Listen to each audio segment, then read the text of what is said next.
الحمدللہ رب العالمین والصلاة والسلام علی سید المرسلین اما بعد فاعوذ باللہ من الشیطان الرجیم بسم اللہ الرحمن الرحیم الصلاة والسلام علیک یا رسول اللہ وعلی آلک واصحابک یا حبیب اللہ الصلاة والسلام علیک یا نبی اللہ وعلی آلک واصحابک یا نور اللہ۔ آج ایک بڑا ہی عجیب و غریب بھی اور دردناک واقعہ بھی ہے۔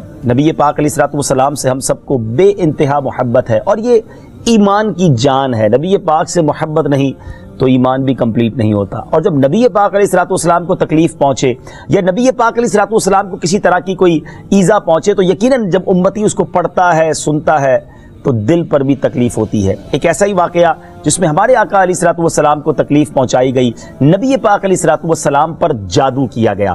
ناظرین، آج یہ واقعہ ہم سنیں گے اور یہ قرآنی واقعہ ہے اور اس کے ذریعے بہت ساری باتیں بھی سنیں گے۔ جادو کے بارے میں بڑے مسکنسیپشن ہیں لوگوں کے ذہنوں میں، اور سمجھتے ہیں کہ جادو کا توڑ کرنے کے لیے بڑے عجیب و غریب عمل کرنے پڑیں گے، بڑے گناہوں والے کام کرنے پڑیں گے، اللہ کی ناراضگی والے کام بھی لوگ کرنے کے لیے تیار ہو جاتے ہیں، حرام اور ناجائز کام کرنے کے لیے تیار ہو جاتے ہیں اور سمجھتے ہیں کہ اس سے جادو سے بچا جا سکے گا۔ البتہ جادو کروانے کے لیے بھی لوگ بڑے ہی ناجائز اور حرام کام کرتے ہیں جو کہ جہنم میں لے جانے والے کام ہوتے ہیں۔ اللہ مجھے اور آپ کو ہمیشہ جادو ٹونے آسیب سے محفوظ رکھے، ہر قسم کی بلاؤں سے محفوظ رکھے، اور آج قرآن کے ذریعے سمجھیں گے کہ جادو کا علاج کیا ہے، جادو ہو جائے تو بچا کیسے جا سکتا ہے، اور نبی پاک علیہ الصلوۃ والسلام پر جب جادو ہوا تھا، جادو کرنے کی کوشش کی گئی تھی، اس کا نتیجہ کیا نکلا۔ ناظرین، توجہ کے ساتھ آپ نے سلسلے میں شامل رہنا ہے۔ روایت یہ ہے کہ لبید بن عاصم یہودی اور اس کی بیٹیوں نے نبی پاک علیہ الصلوۃ والسلام پر جادو کر دیا، جس کا اثر پیارے آقا علیہ الصلوۃ والسلام کے جسم پر نمودار ہوا۔ طبیعت شریف جو ہے وہ کچھ ناساز ہونے لگی، آپ کے قلب، آپ کی عقل مبارک اور آپ کے اعتقادات پر کوئی اثر نہ ہوا، صحت مبارک پر تھوڑا سا اثر ہوا۔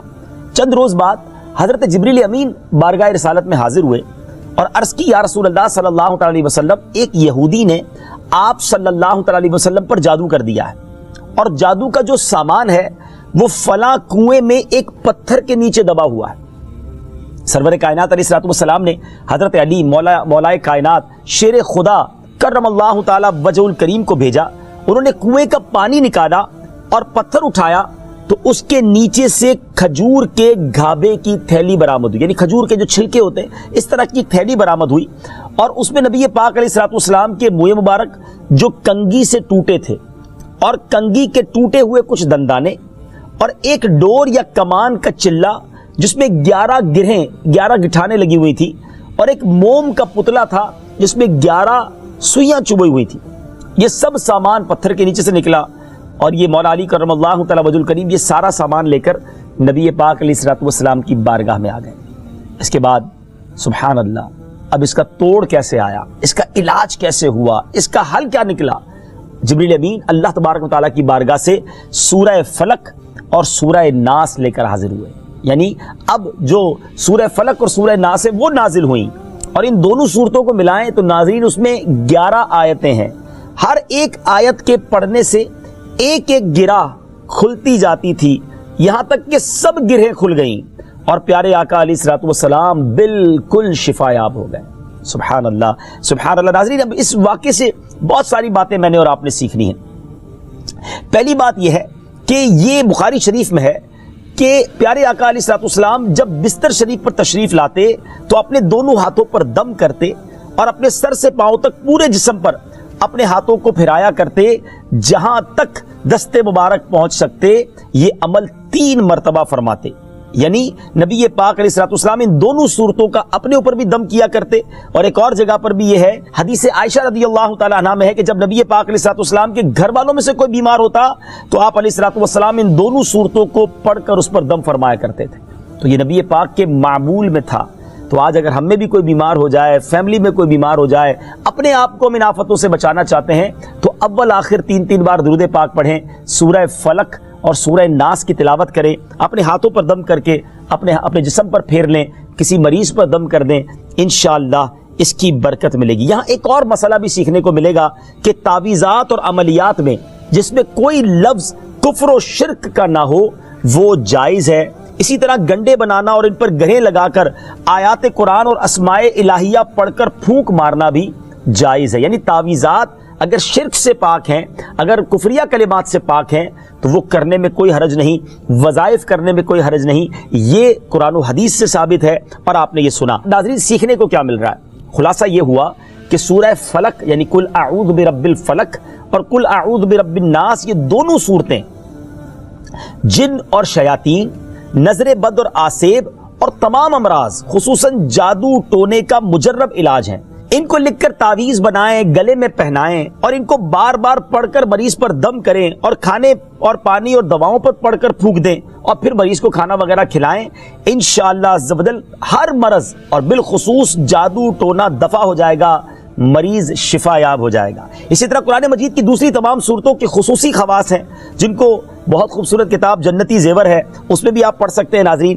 اسی طرح ہمیں چاہیے کہ قرآن پاک کی تلاوت کرتے رہیں، قرآن پاک کی ہر حرف میں شفا ہے، برکتیں ہیں، اور آج خاص طور پہ ہمارے ناظرین کو گویا وظیفہ، قرآنی وظیفہ مل رہا ہے۔ بہت سارے ناظرین یہ گزارش کرتے ہیں کہ ہمیں کوئی وظیفہ بتایا جائے، تو دیکھیں آج تو قرآن کے ذریعے، اور وہ وظیفہ جو نبی پاک کو رب کی طرف سے عطا ہوا، پیارے آقا علیہ الصلوۃ والسلام کو بھی شفا نصیب ہوئی، تو ہمیں ضرور اس کو اپنانا چاہیے۔ ناظرین اس سے پہلے کہ میں مزید اس معاملے میں آگے بڑھوں، میں چاہتا ہوں کہ دونوں صورتوں کی تلاوت اور اس کا ترجمہ پہلے سن لیتے ہیں اور پھر مزید اس بارے میں بات کرتے ہیں کہ اس حیرت انگیز واقعے سے مجھے اور آپ کو مزید کیا سیکھنے کو ملتا ہے۔ پہلے سورہ فلق کی تلاوت ہوگی، سورہ ناس کی تلاوت ہوگی۔ میں یہاں ایک اور بات بھی کہنا چاہوں گا، کچھ لوگ یہ کہتے ہیں جناب ہم وظیفہ کرتے ہیں اثر نہیں ہوتا، برکت نہیں ملتی۔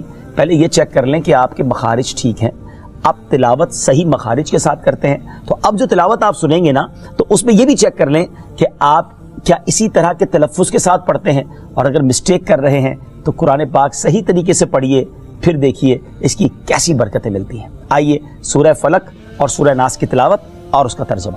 قل اعوذ برب الفلق من شر ما خلق ومن شر غاسق اذا وقب ومن شر النفاثات في العقد ومن شر حاسد اذا حسد۔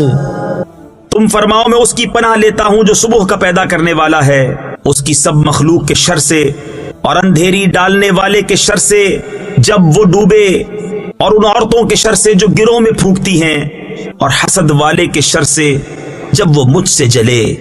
قل اعوذ برب الناس ملک الناس الہ الناس من شر الوسواس الخناس الذي يوسوس في صدور الناس من الجنة والناس۔ تم کہو میں اس کی پناہ میں آیا جو سب لوگوں کا رب، سب لوگوں کا بادشاہ، سب لوگوں کا خدا، اس کے شر سے جو دل میں برے خطرے ڈالے اور دبک رہے، وہ جو لوگوں کے دلوں میں وسوسے ڈالتے ہیں، جن اور آدمی۔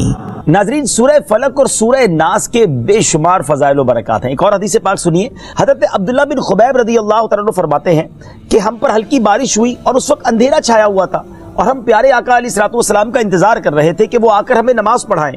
پھر نبی پاک علیہ الصلوۃ والسلام ہمیں نماز پڑھانے کے لیے تشریف لائے اور ارشاد فرمایا پڑھو۔ میں نے عرض کی کیا پڑھوں؟ ارشاد فرمایا صبح و شام 3 بار قل هو اللہ احد، قل اعوذ برب الفلق اور قل اعوذ برب الناس پڑھو، ان کی تلاوت کرنا تمہیں ہر بری چیز سے بچائے گا۔ چلیں ایک اور وظیفہ مل گیا، سورہ اخلاص کو بھی شامل کر لیں، تو صبح و شام پڑھیں تو انشاءاللہ بری آفتوں سے، مصیبتوں سے، جادو ٹونے سے، آسیب سے، ان طرح کی بلاؤں سے انشاءاللہ محفوظ رہیں گے۔ ناظرین یہاں کچھ مسائل بھی سیکھ لیتے ہیں۔ حضرت اسماء بنت امیس رضی اللہ تعالیٰ عنہ نے عرض کی یا رسول اللہ صلی اللہ تعالیٰ علیہ وسلم، جعفر کے بچوں کو جلد نظر ہوتی ہے، کیا مجھے اجازت ہے کہ ان کے لیے عمل کروں؟ نبی پاک علیہ الصلوۃ والسلام نے اجازت عطا فرمائی۔ تو سیکھنے کو یہ ملا کہ تعویذ اور عملیات جن میں کفر و شرک نہ ہو، کوئی کلمہ ناجائز نہ ہو، تو اس میں جو ہے وہ تعویذ کرنا، عمل کرنا جائز ہے، اور خاص کر وہ عمل جو آیات قرآنیہ سے کیے جائیں یا احادیث میں وارد ہوئے ہوں۔ اسی طرح چند مسائل بھی سیکھنے کو ملے۔ یہ دونوں صورتیں جو ہیں ان کے شان نزول سے ہمیں معلومات کیا ملتی ہیں؟ نمبر ایک، جادو اور اس کی تاثیر حق ہے۔ کچھ لوگ جادو کا انکار کر دیتے ہیں، یہ درست نہیں ہے۔ جادو اور اس کی تاثیر حق ہے، کیونکہ قرآن میں اس کا ذکر ہے، اور نبی پاک علیہ الصلوۃ والسلام پر بھی آپ کی صحت مبارک پر اس کا اثر ہوا۔ نمبر دو، نبی کے جسم پر جادو کا اثر ہو سکتا ہے، جیسے تلوار، تیر اور نیزے کا بھی اثر ہوتا ہے۔ یہ شان نبوت کے خلاف نہیں ہے۔ ہاں، ایسا اثر نہیں ہو سکتا کہ جس سے نبوت کے متعلقہ امور میں خلل آ جائے۔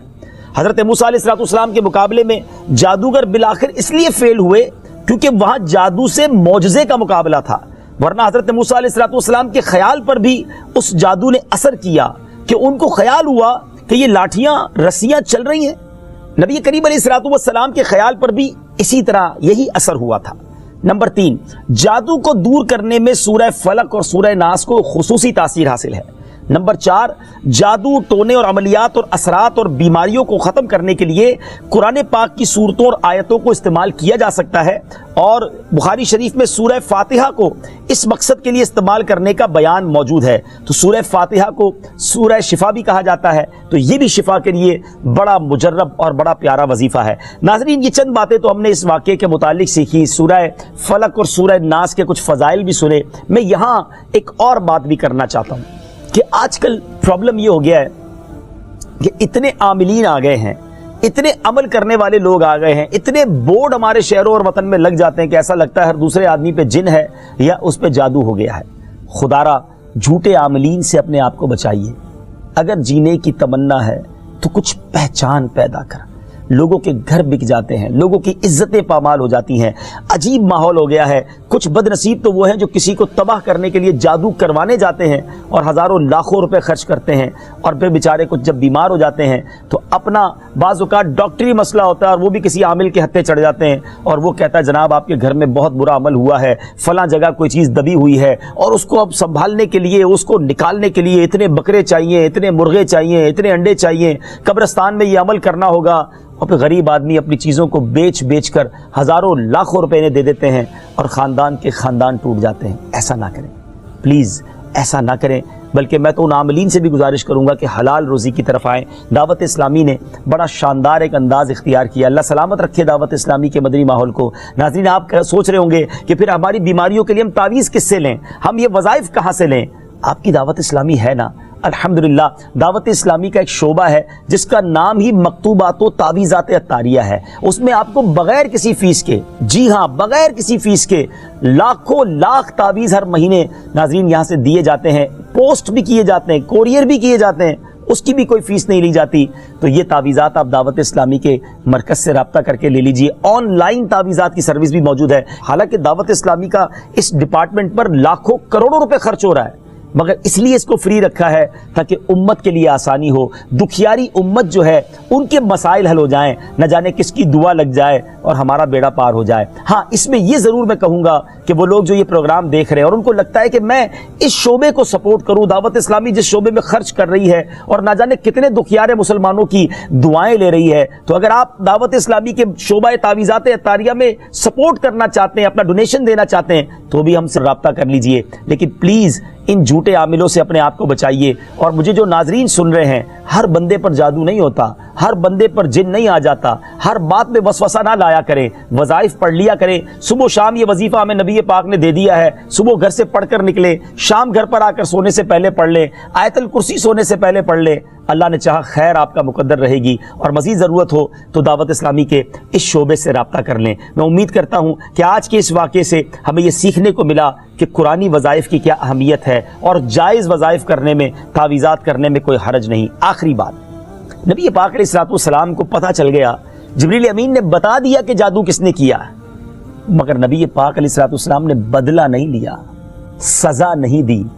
اس لبید بن عاصم کو، اس کی جو بچیاں تھیں، جو بھی لوگ تھے جادو کرنے والے، سب کو معاف کر دیا۔ اللہ اکبر! انہیں پتہ چل جاتا تھا کہ کس نے ظلم کیا ہے، پھر بھی معاف فرماتے، اور ہم شک کی بنیاد پر بدلہ لے لیتے ہیں۔ ہے کوئی عامل کہہ دیتا ہے تمہارے گھر میں سین نام کی کوئی عورت ہے, اس نے یہ کیا ہے. اب جتنے سین نام والے ہیں سب کے ساتھ بدگمانی شروع, جب سے سب سے لڑائی شروع, سب کے بارے میں برا سوچنا شروع. انسان ہی سے غلطی ہوتی ہے. معافی کرنے والا ذہن رکھیے, معاف کریں گے اللہ تعالیٰ آپ کو معاف کر دے گا, رحم کریں گے آپ پر رحم کیا جائے گا. اللہ مجھے اور آپ کو نبی پاک علیہ الصلوۃ والسلام کی اس مبارک سیرت سے سیکھنا نصیب فرمائے کہ اگر کسی سے غلطی ہو بھی گئی ہے, کسی نے ہمارا برا چاہا بھی ہے اور پتہ بھی چل گیا ہے, تو معاف کرنا اللہ کو بڑا پسند ہے. مشکل ضرور ہے, دل چاہتا ہے میں بھی بدلہ لوں, لیکن مزہ بھی تو یہی ہے نا کہ دل چاہ بھی رہا ہے, غلط بھی کیا ہے سامنے والے نے, اور میں بدلہ لے بھی سکتا ہوں, پھر بھی اللہ کی رضا کے لیے معاف کر دیں, اور اس نیت سے معاف کریں میرے مالک میں تیرے بندے کو معاف کر رہا ہوں, تو مجھ گناہگار کو معاف فرما دے. اللہ کریم ضرور کرم فرمائے گا, اور یہی اسلام کی خوبصورتی ہے. اللہ مجھے اور آپ کو معافی اور درگزر کا ذہن نصیب فرمائے.